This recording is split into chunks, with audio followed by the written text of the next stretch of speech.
महाबिदा माँ काली की कथा। माँ काली आदि शक्ति की प्रबल शक्ति है। उनके जन्म की कथा बहुत कल्याणकारी और अंधेरों को दूर करने वाली है। आइए जानते हैं माँ काली जयंती की कहानी और 10 महाविदा का प्रादुर्भाव कैसे हुआ। गुप्त नवरात्रि के पहले दिन सुनिए महाविदा महाकाली की कथा। एक समय योगेश्वर भगवान शिव ने महादेवी को प्रसन्न करने के लिए कठिन तपस्या की और उनसे अपने धर्म पत्नी होने का वरदान प्राप्त किया। इसके बाद भगवान ब्रह्मा को यह अनुभव हुआ कि शीघ्र ही महादेवी वरदान के अनुसार स्वयं प्रकट होंगी।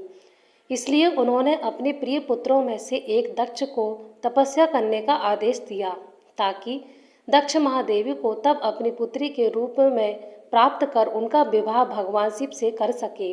अपने पिता के आदेश पर दक्ष ने महादेवी की कठोर तपस्या की, जिसके बाद आदि शक्ति प्रकट हुई और मनोवांछित वरदान मांगने के लिए कहा। दक्ष ने कहा, हे माँ, मेरी यह मनोकामना है कि आप मेरी पुत्री के रूप में जन्म धारण करें। महादेवी ने दक्ष को वरदान प्रदान करते हुए कहा कि एक समय मैं भगवान शिव से विवाह करने के लिए अवतरित होंगी, तो तुम्हारी पत्नी प्रसूति के गर्भ से जन्म धारण करूंगी। लेकिन यह भी स्मरण कराते हुए कहा कि यदि दक्ष के पुण्यों का क्षय हो गया अथवा उन्होंने किसी भी प्रकार से महादेवी की अपेक्षा अथवा अपमान किया तो वह परित्याग कर देंगी।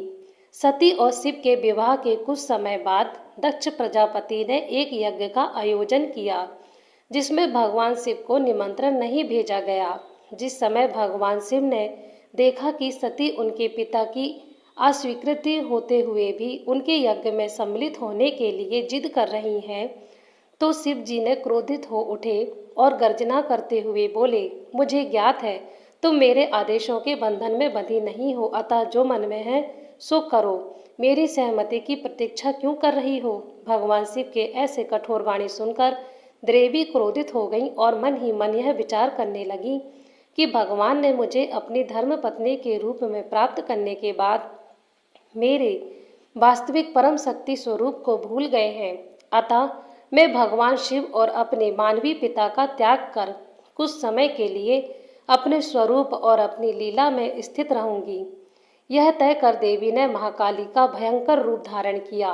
यह श्याम वर्ण की देवी थी, जो दिगंबर दिशाएं, जिनका वस्त्र लाल, जीवा लाल, वह जीभ बाहर की ओर लटकती हुई तथा दांतों के मध्य दबी हुई हो, अस्त व्यस्त केशव वाली तथा नरमुंड माला धारण किए हुई थी। इस भयंकर रूप में देवी का दर्शन कर भगवान शिव चिंतित हो गए, लेकिन वह उसे स्थान से जाने का प्रयास करने लगे। अपने प्रिय भगवान शिव को नाराज होकर जाता देखकर देवी माँ ने कृपा करते हुए भगवान शिव को किसी भी दिशा में भागने से रोकने के लिए और सभी 10 दिशाओं को अवरुद्ध करने के लिए 10 भिन्न भिन्न रूप धारण किए। देवी भगवती के प्रत्येक रूप ने एक एक दिशा को अवरुद्ध कर दिया। भगवान शिव जी भी दिशा से जाने का प्रयास करते। इस दिशा में देवी भयंकर रूप में उपस्थित होती थी। अंततः निकलने का कोई मार्ग न मिलने पर भगवान शिव ने अपने नेत्र बंद कर लिए। बाद में जिस समय उन्होंने नेत्र को खोले, देवी महाकाली अपने विकराल स्वरूप में उनके समक्ष ही खड़ी हुई थी। भगवान शिव ने प्रश्न किया, तुम श्याम कौन हो? मेरी प्रिय सती कहाँ है? देवी ने हंसते हुए उत्तर दिया, क्या आप मुझे पहचान नहीं सकते? मैं आपकी प्रिय सती ही हूँ। मैं सृष्टि संहार कारिणी सूक्ष्म प्रकृति हूँ। आपकी अर्धांगिनी होने के कारण मैं गौणवर्ण अर्थात गोरी हो गई हूँ। जिन 10 विधाओं का आप अपने चारों ओर दर्शन कर रहे हैं, वह भी मेरे ही विभिन्न रूप हैं। अतः हे शंभु, आपको परेशान होने की आवश्यकता नहीं है। देवी सती ने चिंतित भगवान से कहा, आपके समक्ष जो देवी है वह भीम नयन महाकाली है।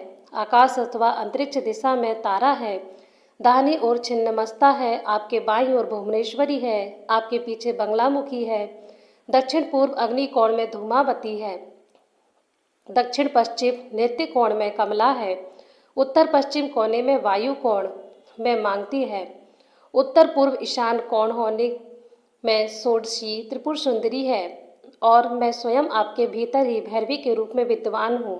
अतः यदि आपकी इच्छा हो तो मैं उसे अहंकारी दक्ष के यज्ञ का विध्वंस कर उसे पाठ पढ़ा सकती हूँ।